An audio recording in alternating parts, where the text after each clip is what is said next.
The apartment was perfect for hiding from the world. Cheap, with high ceilings and funny moldings.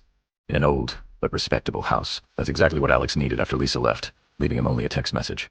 I can't. As if that made it easier. The house greeted him with deathly silence. The manager, gaunt man with slitted eyes, named Viktor Semyonovich, handed over the keys, throwing a short. After 10, it's better not to make any noise. The walls here, can hear everything.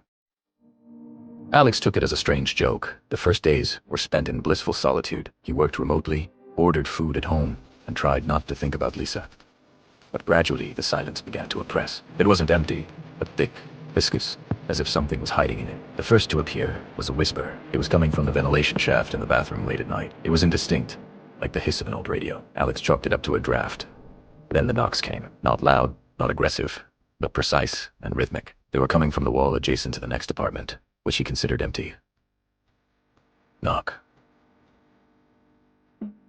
Pause. Knock. Knock. It was like someone was tapping his knuckles on drywall. One night, lying awake, he heard a creaking sound. Clear, indisputable. Someone was walking down the hallway inside his apartment. An icy lump rose in my throat. My heart began to pound, pounding in my temples. He grabbed a heavy book from the bedside table and, trying not to breathe, went out into the hallway. Empty. There's no one in the hallway, but on the dusty floor at the threshold of his own bedroom, a single footprint from a bare foot was clearly imprinted. Not his size. This is a dream, he told himself, lighting a cigarette by the window. Paranoia.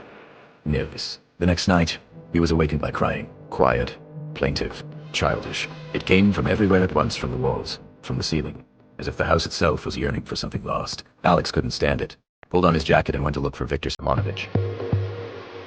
The manager lived in the basement. The door was ajar, and there was a smell of damp and boiled potatoes. You heard something? Viktor Semyonovich said, not looking at Alex, picking at the radio. The house is old, but trumpets are singing, and you don't have any neighbors. That apartment ... is not being rented. Why? Alex managed to say. The manager slowly looked up at him. His eyes looked even more empty in the dim light of the light bulb. Because someone already lives there. Alex ran back to his apartment, goosebumps running down his spine. He slammed the door, locked it with all the locks and chain. He sat on the floor in the hallway, leaning his back against the wall, and listened. Silence.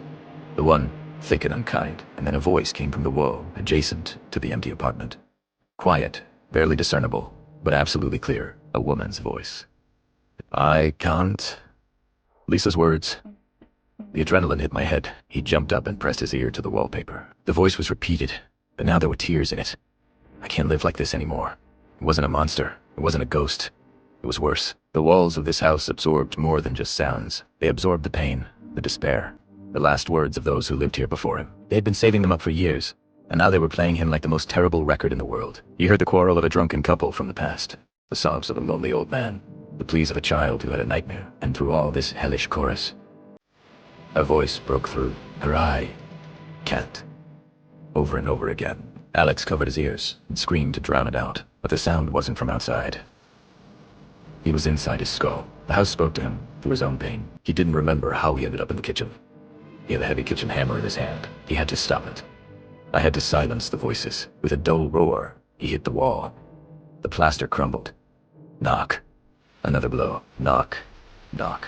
He struck again and again, exposing old brickwork, dusty beams. A smell of cold and decay came from the hole, and suddenly he froze. From a gap in the wall, from the darkness of the neighboring apartment, they were looking at him, not the eyes. Emptiness. A bottomless, living void that absorbed all the despair of this place. She reached out to him, silently whispering in thousands of voices, and among them, Lisa's voice was the clearest. Alex stepped back, dropping the hammer, and understood. The house didn't just need tenants. It needed that food paying. Despair. He heard the creak of footsteps in his hallway. Slow, wet. He turned around. On the dusty parquet floor, a chain of wet footprints led from the hallway to it, and the first trace was already in the kitchen doorway.